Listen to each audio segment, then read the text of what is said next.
పిఠాపురం మండలంలోని పిన్నెల్లి గ్రామంలో అక్కడ కొంచెం టెన్స్ పరిస్థితులు ఉన్నాయి. అక్కడ ఏదైనా వెరిఫై చేస్తే బాగుంటుందని సిఐ గారు అట్లనే మాచవరం ఎస్ఐ గారు అక్కడికి చేరుకొని అన్ని ఇళ్లు ఒకదాని తర్వాత ఒకటి సెర్చ్ చేయడం జరిగింది. అక్కడ చింతపల్లి పెద్ద సైత, చింతపల్లి నన్నే, అల్లాబక్షు, అట్లనే చింతపల్లి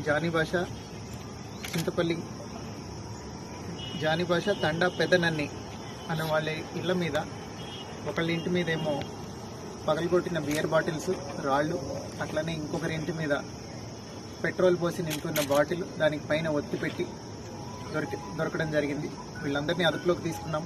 వీళ్ళతో పాటుగా ఎవరున్నారో ఇవన్నీ అరేంజ్ చేయడానికి వాళ్ళని కూడా అదుపులోకి తీసుకుంటున్నాము. అట్లనే ఇవన్నీ ఈ పెట్రోల్ పోసి తయారు చేస్తున్న వాళ్ళు ఎవరున్నారో వాళ్ళని కూడా వెంటనే అరెస్ట్ చేయడం జరుగుతుంది. ఇవి 2 కేసులు ఇప్పుడు రిజిస్టర్ చేస్తున్నాము. వీటిలో ఎవరెవరైతే ఇన్వాల్వ్ అయి ఉన్నారో అందరినీ రిమాండ్కి పంపించడం